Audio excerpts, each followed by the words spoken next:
I am M.Michael Simon, Assistant Professor from the Department of Mechanical and Automation Engineering, PSM College of Engineering and Technology. I am going to give a presentation on liquid penetrant testing.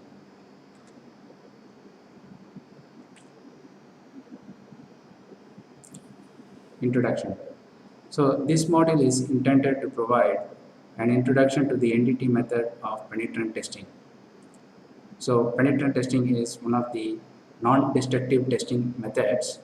We are going to see about the penetrant testing method in this presentation. Penetrant testing or PT is a non-destructive testing method that builds on the principle of visual inspection. PT increases the seeability of small discontinuities that the human eye might not be able to detect alone. So, what is the human eye which cannot detect the small discontinuities can be seen or it can be viewed using the penetrant testing method, which is one of the non-destructive testing method. So the outline of this presentation is general introduction, penetrant materials and considerations, basic steps in penetrant testing, common equipments used in penetrant testing, what are all the advantages and limitations of the penetrant testing, and the summary. So this is the outline of the presentation of this liquid penetrant testing. How does penetrant testing work?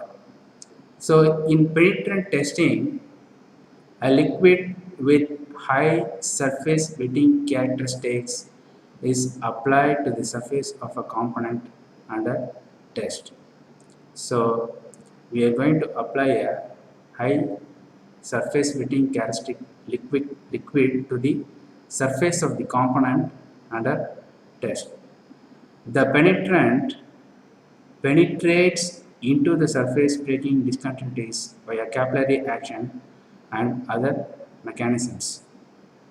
So the penetrant which we are going to use in this testing method will enter into the surface discontinuity through capillary action.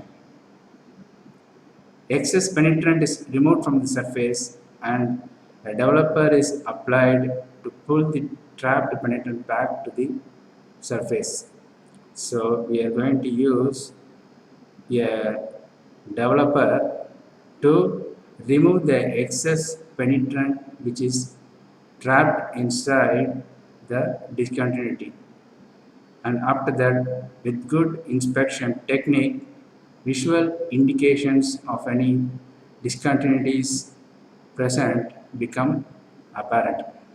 So this is how a penetrant testing method works.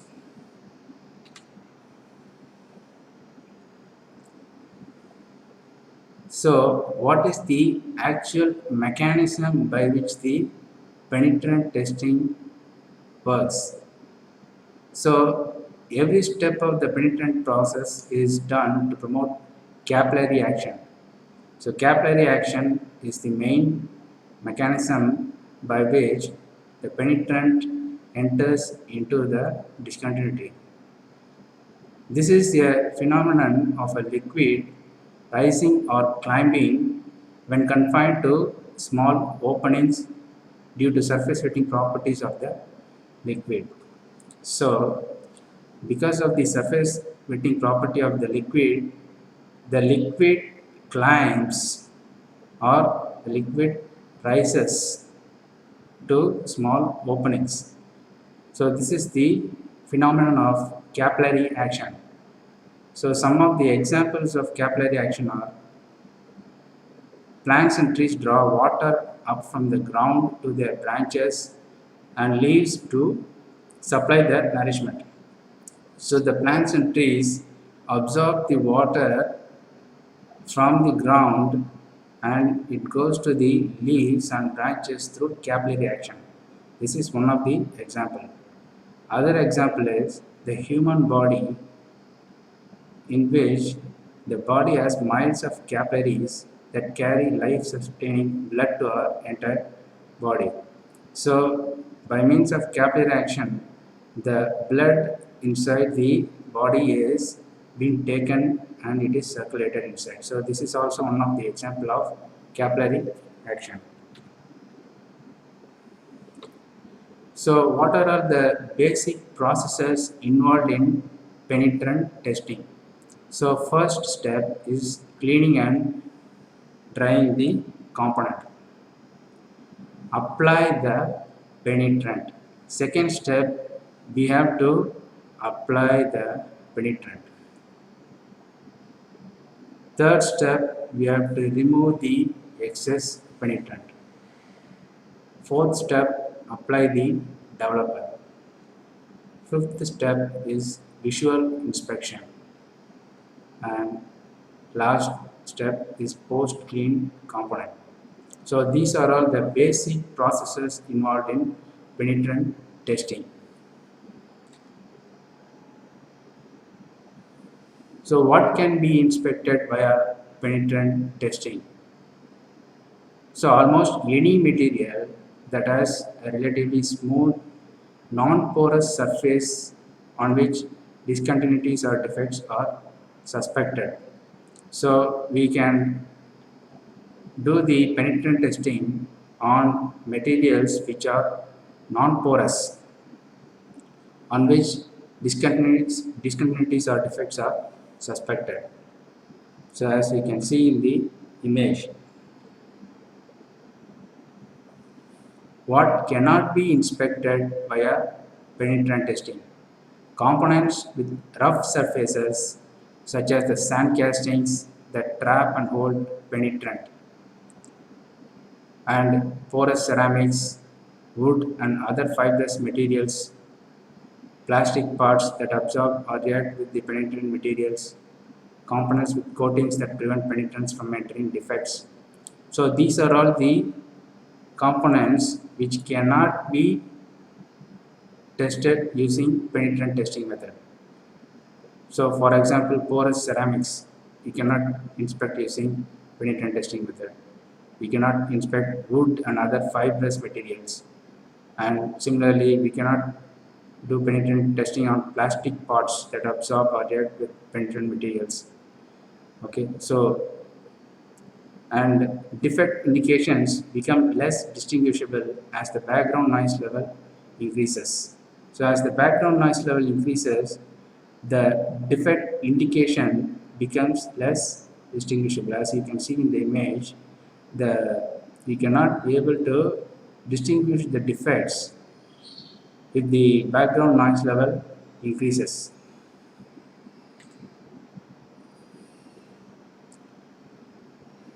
So what types of discontinuities can be detected via penetrant testing? All defects that are open to the surface can be detected via penetrant testing. So rolled products which have cracks or seams or laminations on them can be detected using penetrant testing. Similarly, castings which have cold shuts, hot tears, porosity, blowholes, shrinkage can be tested via penetrant testing. Forgings which have cracks, slabs, external bursts can be tested via penetrant testing. Similarly, welds which have cracks, porosity, undercut overlap, lack of fusion, lack of penetration can be tested using the penetrant testing method.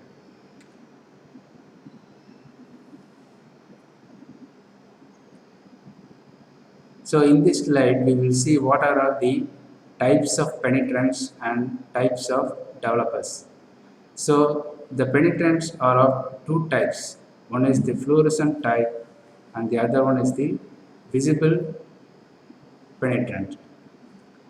The method of usage of these penetrants are: one is water washable and other one is post emulsifiable.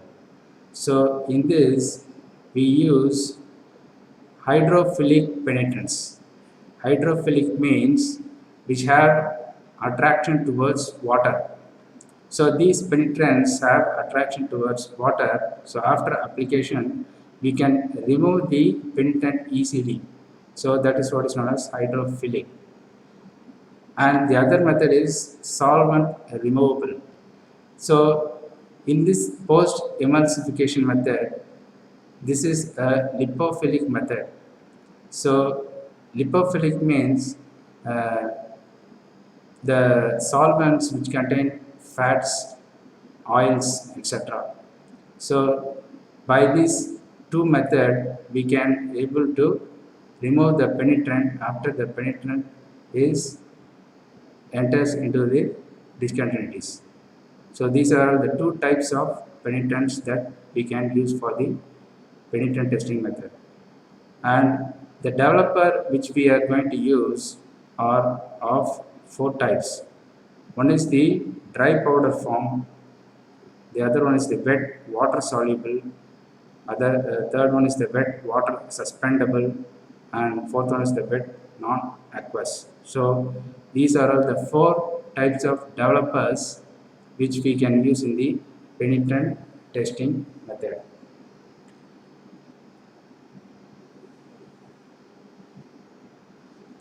So what are all the characteristics of a penetrant? What are all the characteristics that a penetrant should possess? Penetrants are formulated to possess a number of important characteristics. To perform well, a penetrant must spread easily over the surface being inspected. So the penetrant must spread easily over the surface on the surface which we are going to inspect. It should be drawn into the surface, breaking defects by capillary action or other mechanisms. So by means of capillary action, the penetrant must enter into the defect, remain in the defect but remove easily from the surface of the part. So after the dwell time, the penetrant should be removed from the discontinuity or the crack by using the developer. Developer is nothing but chalk powder. The chalk powder removes the penetrant from the discontinuity. Remain fluid through the drying and developing steps so it can be drawn back to the surface.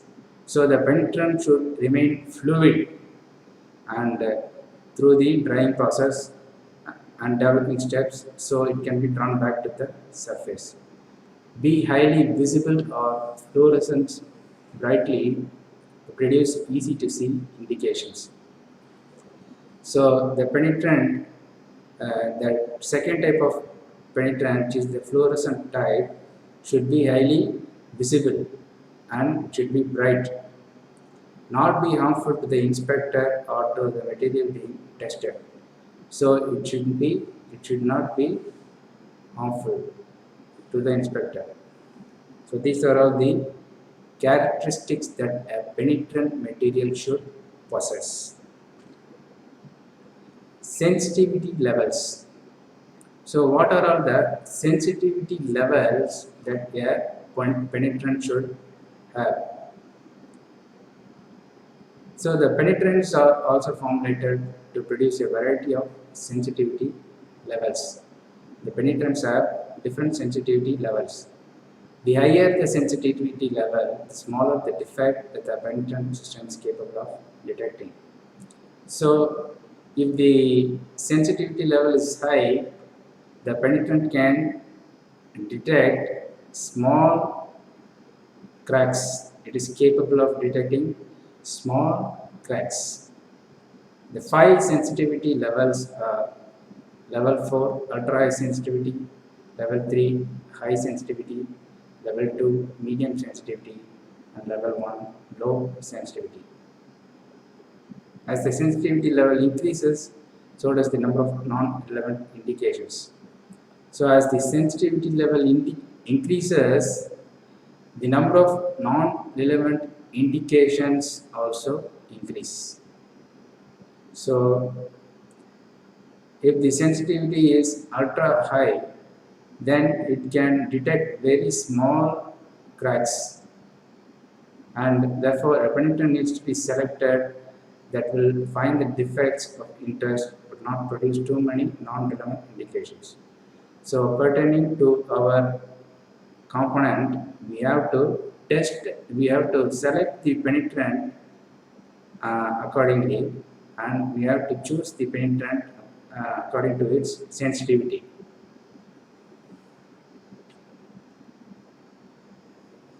So the second type, visible versus fluorescent penetrant testing. So what is the difference between visible versus fluorescent penetrant testing? Inspection can be performed using visible or fluorescent penetrant materials. So visible in the sense we are going to use a red dye for the inspection, and the other method is the fluorescent penetrant material. So in fluorescent penetrant we are going to use a different compound for the testing. So as you can see in the image, the red dye is being spread on the component which is going to be penetrant tested. So it is being spread on the component which has got a crack. So visible penetrant testing is performed under white light, while fluorescent penetrant testing must be performed using an ultraviolet light in a darkened area. So in the second image, you can see the fluorescent method, the fluorescent penetrant.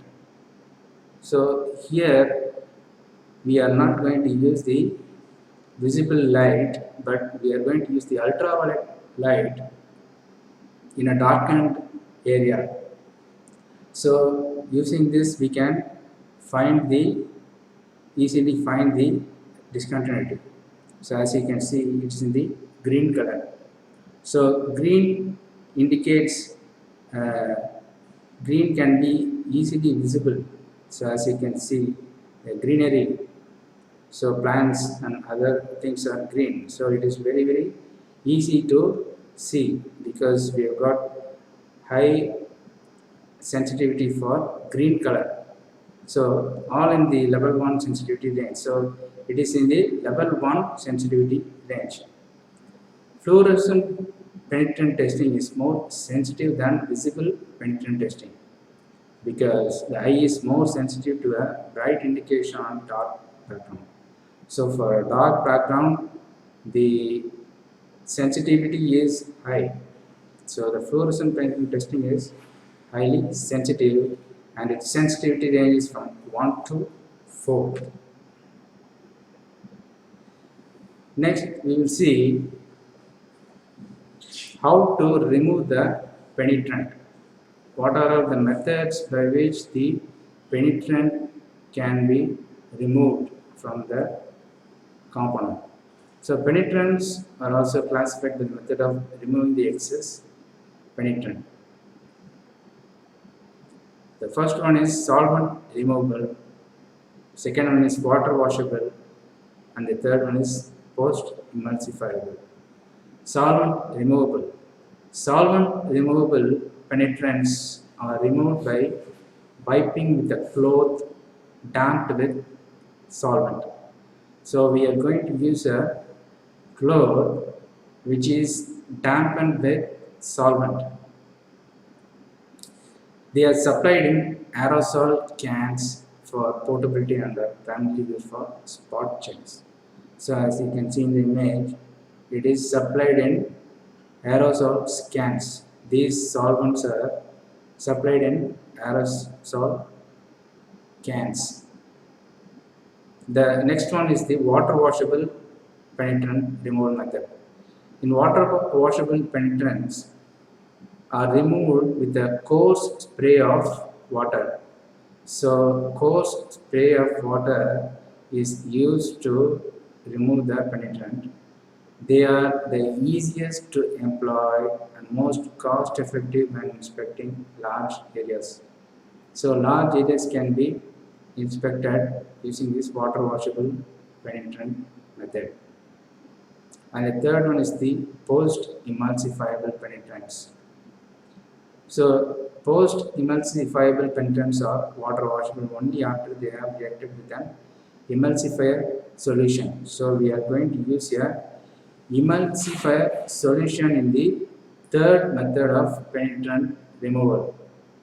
So why we have to use a emulsifier? A post emulsifiable system is used when washing the penetrant out of the defect is a concern. So the penetrant becomes reactive and it sticks to the component.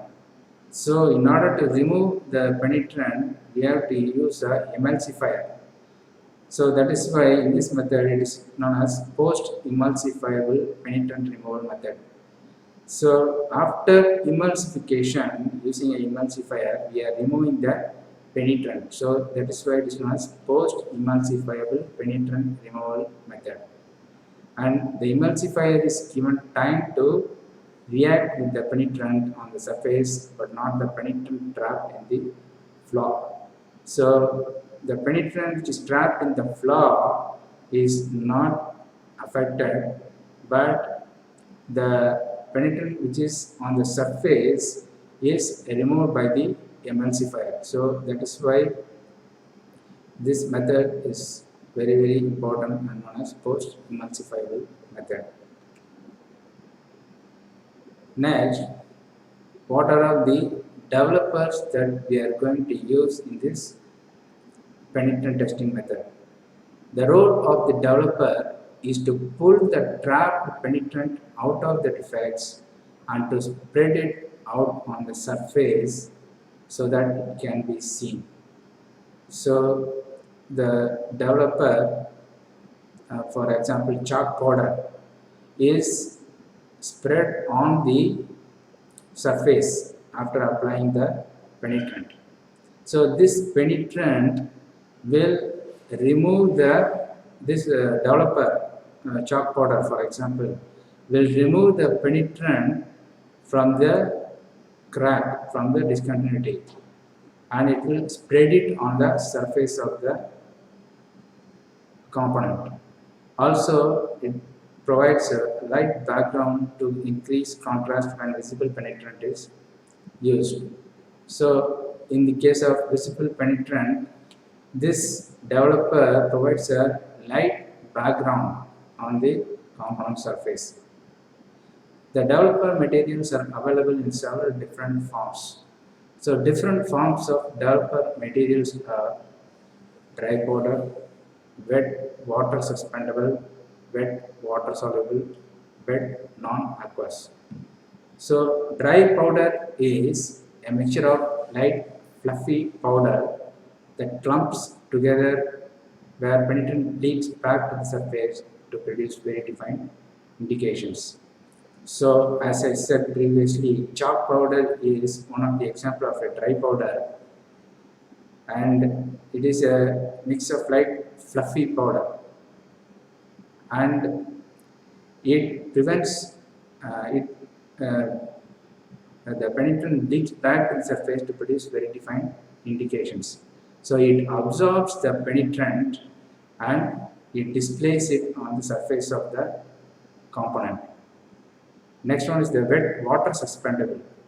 So this is also a powder like developer that is suspended in a water that covers the surface with a relatively uniform layer of developer when the water is evaporated. So in this, the developer is suspended in water and it is relatively uniform layer of developer when the water is evaporated. So the solution is somewhat difficult to maintain as the powder settles out over time. So it forms a suspendable solution in the water. The third one is the wet water soluble. This is a crystalline powder that forms a clear solution when mixed with water. So when mixed with water, it forms a clear solution. It forms a clear solution when mixed with water. The solution recrystallizes on the surface when the water is driven off. So when the water is evaporated, the solution recrystallizes and the crystals are formed on the surface of the material which is being tested. Indications sometimes lack definition and look milky, not recommended for use with water washable penetrants. So these type of developers are not used with water washable penetrants. Wet non-aqueous. So this is the fourth type of developer.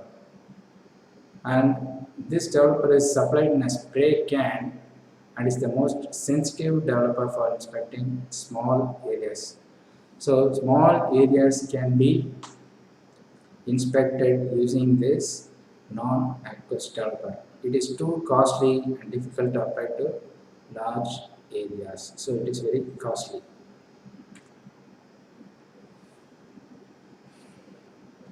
So in this slide, we will briefly see the 6 steps of the penetrant testing. So what are all the 6 steps in penetrant testing?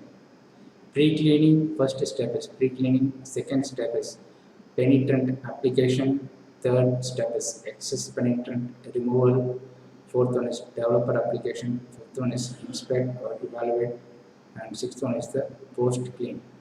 So these are the 6 steps involved in penetrant testing.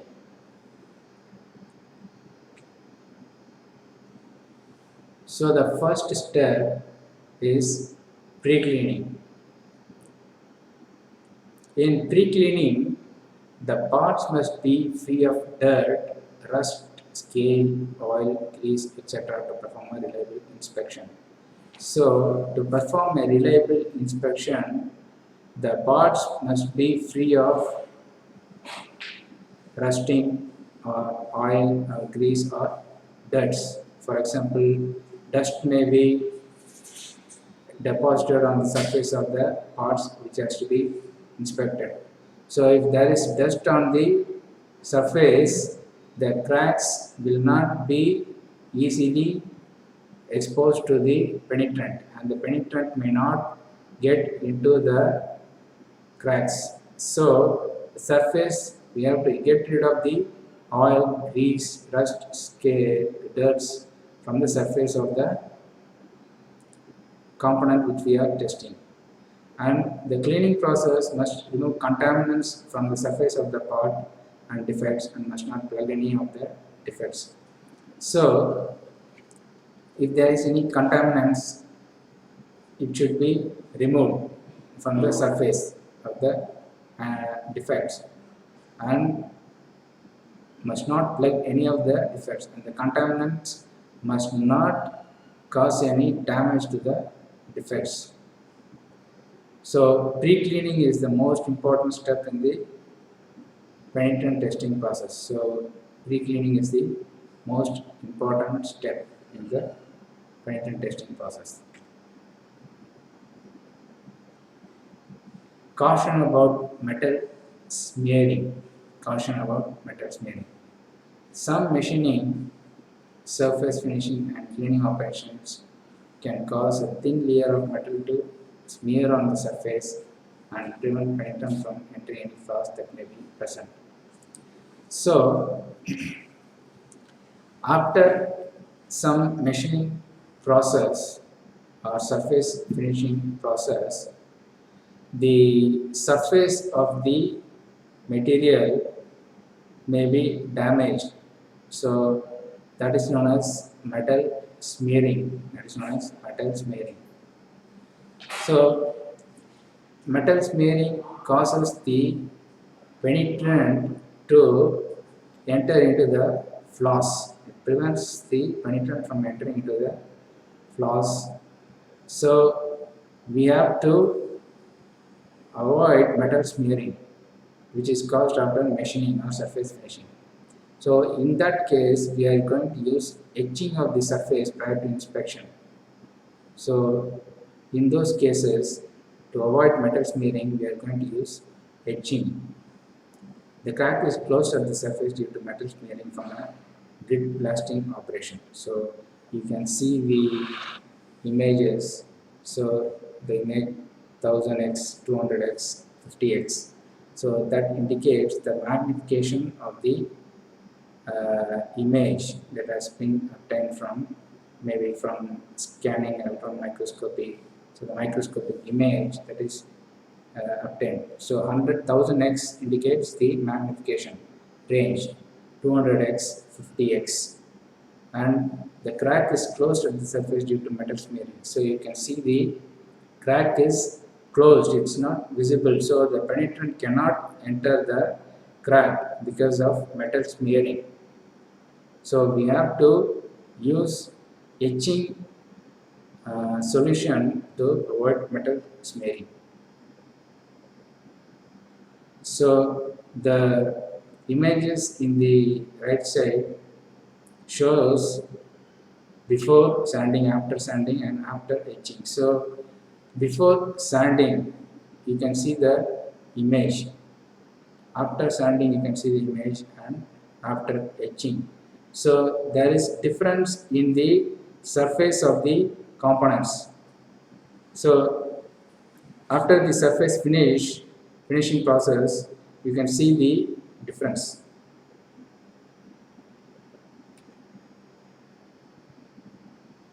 The second step is penetrant application.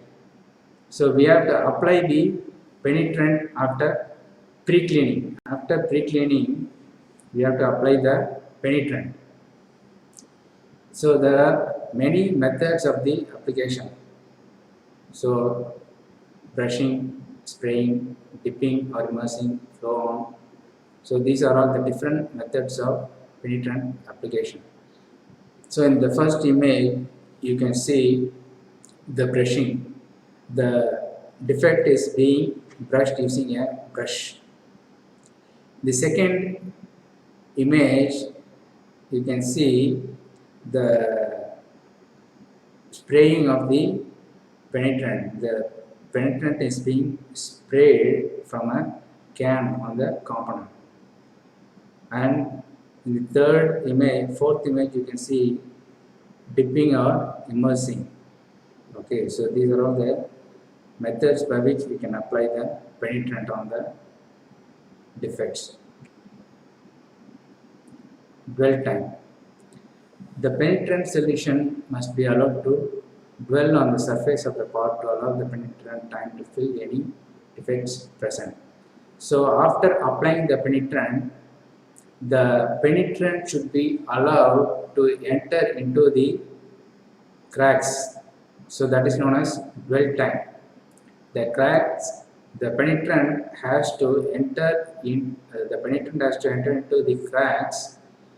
So it takes time for the penetrant to enter into the cracks.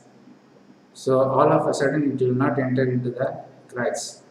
So we have to allow some time for the penetrant to enter into the crack. So that is known as dwell time. The dwell time vary according to penetrant type, temperature, material type and surface finish. So dependent upon the penetrant type, temperature, material type and surface finish, the dwell time varies.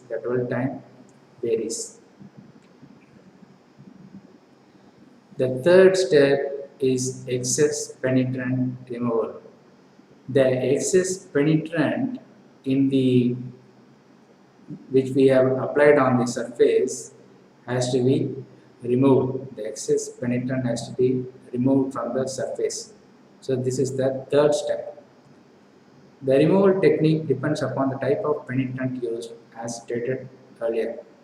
So you can remove the penetrant from the surface by means of three methods, three techniques. One is solvent removal, second one is water washable or post emulsifiable. In solvent removal, we are going to use a solvent. by uh, using a cloth which is dipped in a solvent, we can remove the penetrant. Or we can use water to wash the excess penetrant. Or we can use emulsifier, and by means of post emulsifiable method we can remove the excess penetrant. So you can remove the excess penetrant in the third step. So we will see the three different methods of excess penetrant removal in this slide. So in the first method, water washable, so we are going to use a coarse water spray to remove the excess penetrant. The excess penetrant is removed using a coarse water spray. So as you can see in the image, the coarse water is sprayed on the excess penetrant. The procedure used as a guideline for the inspection will specify water temperature, typically 50 to 100 degree Fahrenheit, and pressure more than 40 pounds per square inch. So the temperature range is 50 to 100 degree Fahrenheit and the pressure range is 40 pounds per square inch. So this is the water washable method of removing the excess penetrant. Next one is the solvent removable method. In solvent removable method, the part is wiped with a clean dry cloth to remove the bulk of the excess penetrant. The excess penetrant can be removed by using a cloth which is dipped in a solvent, and it is used to wipe away the solvent. Then a cloth lightly damped with solvent is used to remove any remaining penetrant on the surface.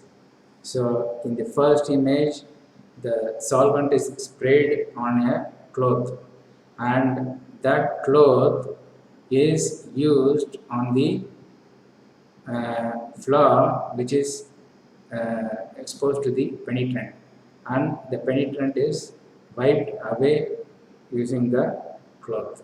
So this is the third step.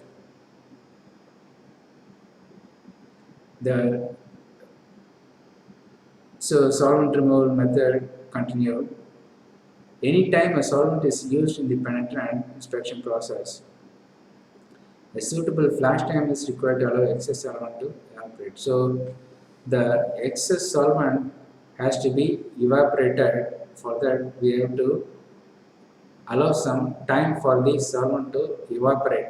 So for that we are going to use a stopwatch to allow the excess solvent to evaporate. So the flash time is being noted using the stopwatch. And this is the post emulsifiable method of removing the excess penetrant. So in the image you can see the emulsifier is used to remove the excess penetrant. When there is concern about removing much of the penetrant from the defect, a post emulsifiable system is used. So if the penetrant sticks to the component, we may not be able to remove the penetrant from the surface. So in that case, we have to use the emulsifying agent. The emulsifying agent will remove the excess penetrant from the surface of the component which is being tested.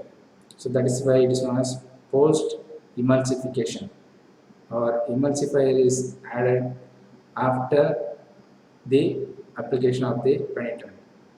This involves an additional step in which an emulsifier is applied to the surface of the part after the penetrant dwell time. So after the dwell time, we have to add the emulsifier to remove the excess penetrant after the dwell time. And the emulsifier is given just enough time to react with the penetrant on the surface to render it water washable. So allow we have to wait for some time for the emulsifier to react with the penetrant, and after some time we can water wash it and remove the excess penetrant from the surface. So in this case, the penetrant which is trapped inside the defects will not be affected. So the emulsifier will not remove the penetrant which is trapped inside the defect. So in the fourth step, we are going to apply the developer. We are going to apply the developer in the fourth step. So the method of developer application is dependent on the type of developer used. So based upon the type of developer that we are going to use, the method of application of the developer is different. The primary method for the following main developer types will be covered in the following slides. So the different methods or primary methods of application of the different developers will be covered in the following slides. So the first one is the dry developer, wet developer, and non-aqueous wet developer.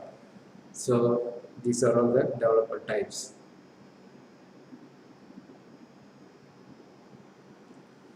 So developer application. So first one, dry powder developer.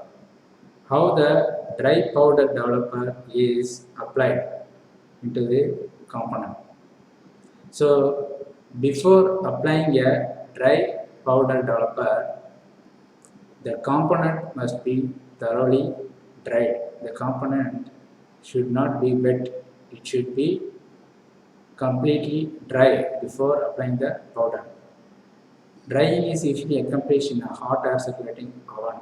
So drying should be maybe done in a oven. For example, small components can be dried by placing it inside a oven, and inside the oven we can circulate hot air. The developer is then applied by immersing the part in the powder or by dusting of the part with the powder. So in the first image you can see the component is immersed inside the developer. So the developer is placed over the component. So you can see the developer powder. It is a white powder. So that is the developer. The part can also be placed in a developer dust cloud chamber. So in the second image, the developer is being sprayed by the person. You can see here, he is spraying the developer on the component.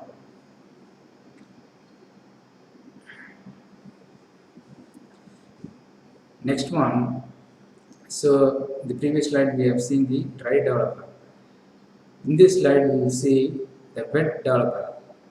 So wet developer may be water suspended or water soluble. So wet developers are applied by immersing or spraying the part while it is still wet from the penetrant removal process. So in this method, it is not necessary that the component should be completely dry. So in this wet developers are applied by immersing or spraying the part while it is still wet. It may be wet. It's not necessary that it should be completely dry. It may be wet, and the penetrant removal process may continue. And the part is completely coated and the excess liquid allowed to drain to prevent cooling. So as you can see in the image, the part is completely coated with the developer, and it is actually in the form of a solution. So it is not in the powder form. It is in the form of a solution. It is mixed with water, and it may be water soluble or water suspended, and then the part is then dried in hot air circulating oven. So This is the wet developer method of application. Next one is the non-aqueous developer. Non-aqueous developer method of application. So, non-aqueous developer may be solvent suspended. Solvent suspended. Non-aqueous developer is applied by aerosol spray to a thoroughly dried and cooled part. So, to a thoroughly dried cooled part, we are going to apply the spray using the aerosol spray. Aerosol spray.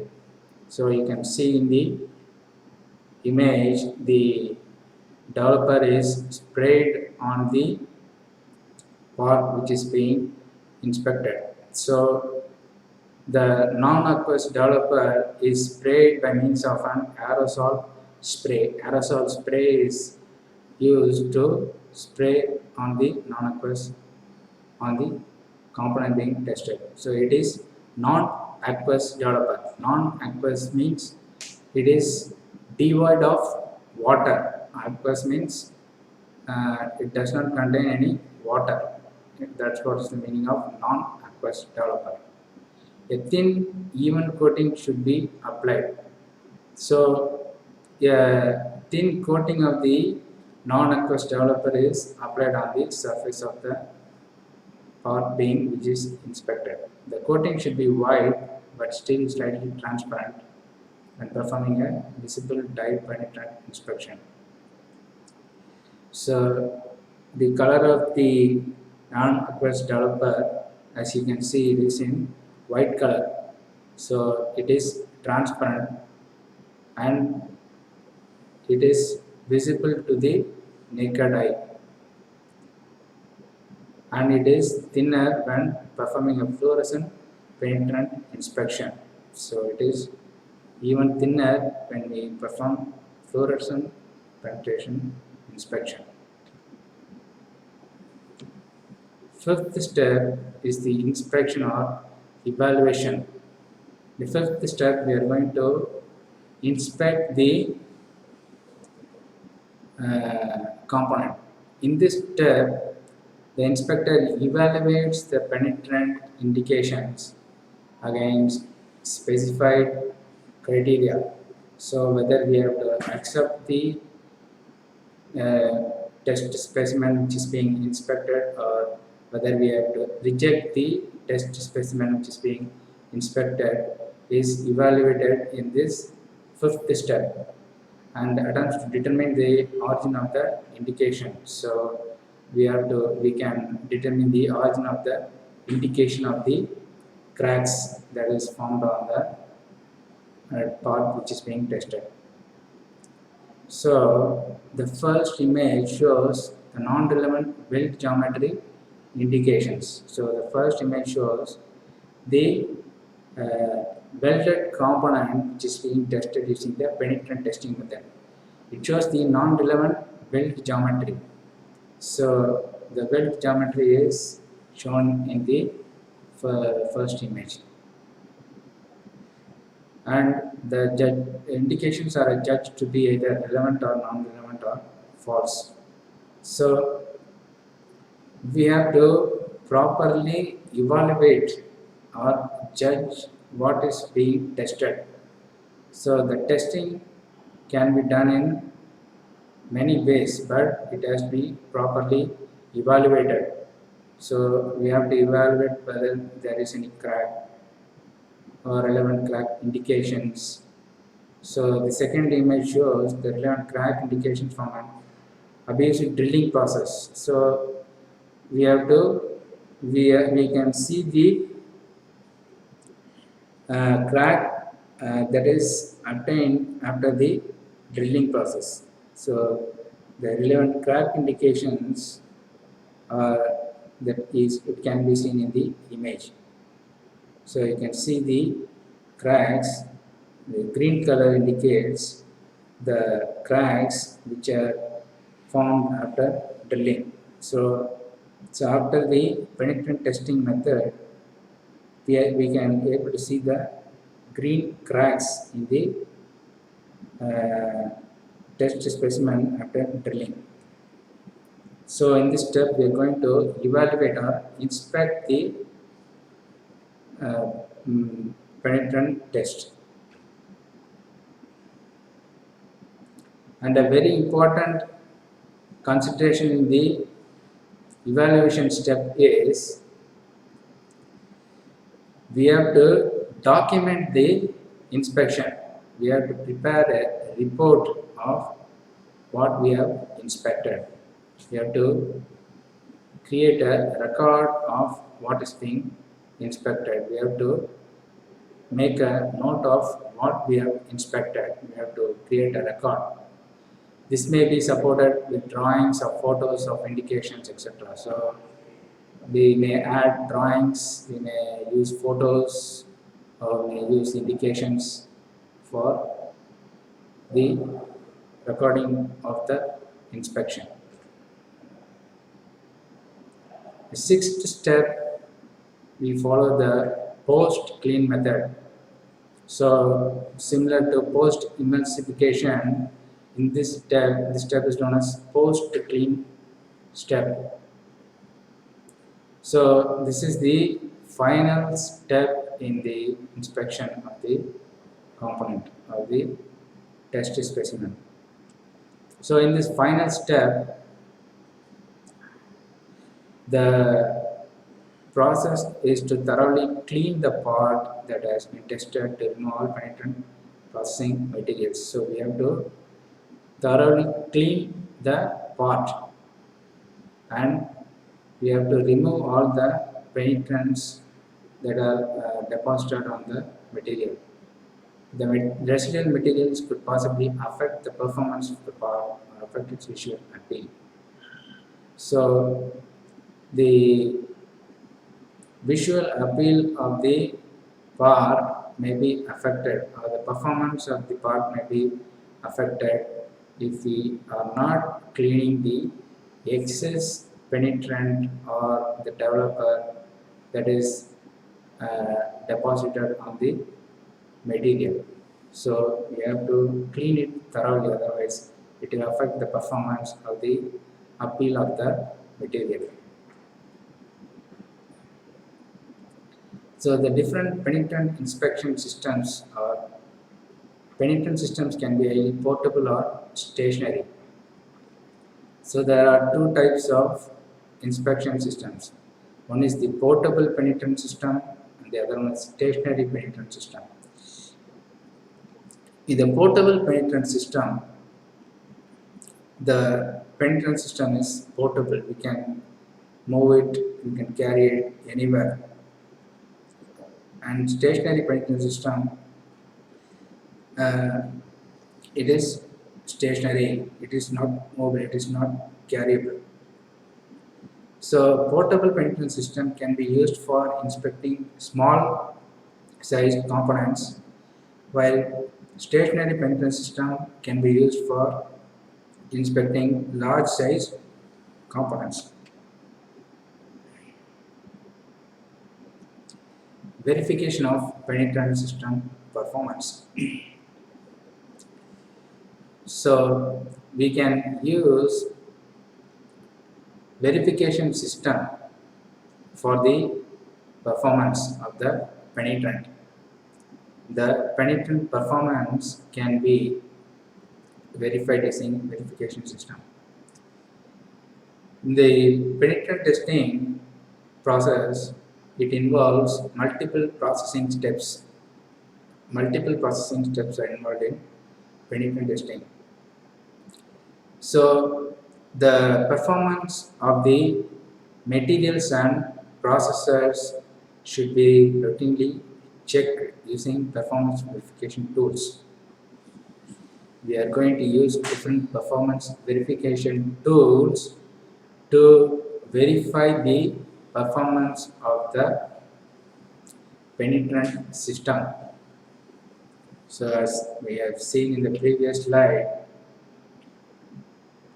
there are two types of penetrant system. portable penetrant system and stationary penetrant system.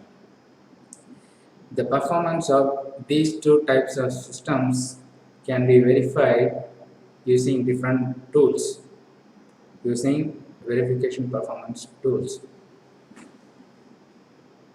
So we are going to use three types of tools for the verification performance. One is the TAM panels, second was the crack sensitivity panels, and the third one is the run check panels. So these are all the three tools which we are going to use for the verification of the penetrant. Advantages of penetrant testing. Penetrant testing method is relatively very easy to use. You can easily use the penetrant testing method. It can be used on a wide range of material types. Penetrant testing can be used on a wide range of material types. Large areas or large volumes of parts or materials can be inspected rapidly and at low cost. So, using this penetrant testing method, large volume parts or large areas can be easily inspected at low cost. So, this is one of the main advantage of penetrant testing. Parts with complex geometries are routinely inspected. So we can routinely inspect complex geometries. Complex geometries can be routinely inspected. Indications are produced directly on surface of the part, providing a visual image of the discontinuity. So we can easily visualize the discontinuity on the surface of the part which we are going to inspect. Initial equipment investment is low.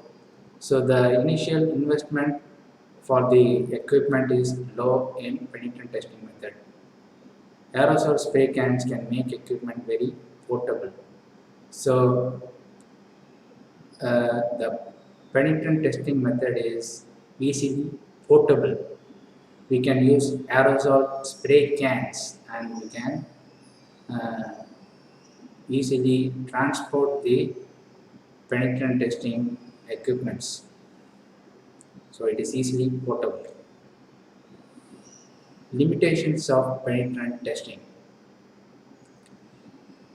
Only defects, surface breaking defects can be detected using penetrant testing method. So defects only on the surface can be easily detected using this penetrant testing method. So the defects which are beneath the surface cannot be detected using liquid penetrant testing method. It requires relatively smooth non-porous material. Only non-porous materials can be tested using penetrant testing method. Pre-cleaning is critical. Contaminants can mask the defects. So in penetrant testing method, contaminants will mask the defects. So pre-cleaning is very important. We have to pre-clean it. So it is a very critical method in the penetrant testing. Requires multiple operations under controlled conditions. So penetrant testing method requires multiple operations. So it is a multi-operation oriented testing method. Chemical handling precautions are very necessary. So the penetrants, the absorber, the developer, all these things are very toxic and it will easily catch fire. So we have to be very careful with these chemicals. Metal smearing from machining, grinding and other operations inhibits detection.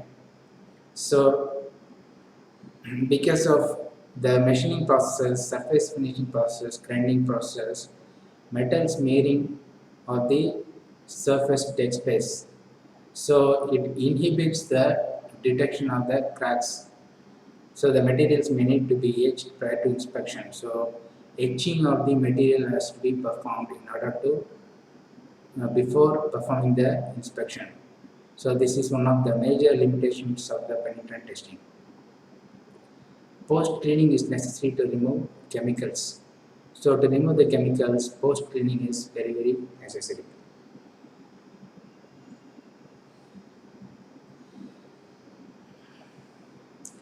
So the summary of penetrant testing method. Penetrant testing is one of the most widely used non-destructive testing method. So it is one of the most widely used NDT method. Its popularity can be attributed to two main factors, which are its relative ease of use and its flexibility. So it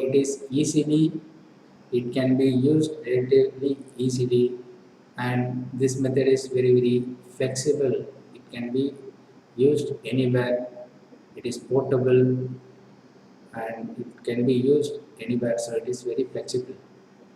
However, penetrant testing involves a number of processing steps that must be closely controlled to achieve optimal sensitivity.